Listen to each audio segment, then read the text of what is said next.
You know, a lot of us have, maybe still do crack our knuckles and other joints, maybe because we're under stress or whatever the reason. Some of us do it and we don't even realize we're doing it. I do it all the time. I think sometimes it's just stress and you start to do it unconsciously. But can cracking your knuckles cause arthritis? Our Verify team's Ariane Detail looks into this viewer question for us.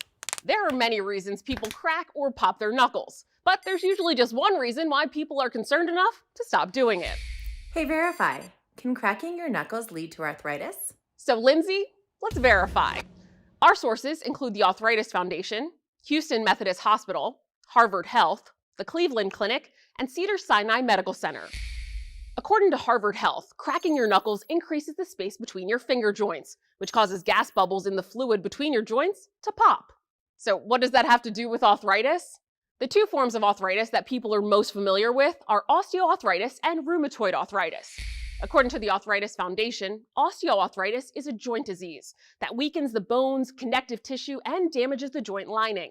Rheumatoid arthritis is an autoimmune disease. It causes overactive immune system to attack healthy tissue within the joints. The common belief is that cracking your knuckles gradually damages your joints, causing osteoarthritis. But according to all 6 of these sources, that isn't true.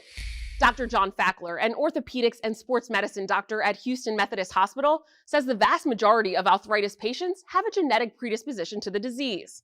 Now, if you already have osteoarthritis, the University of Arkansas for Medical Sciences says that cracking your knuckles repeatedly could worsen symptoms. But we can still verify, no, cracking your knuckles will not cause arthritis. With your Verify, I'm Ariane Detail.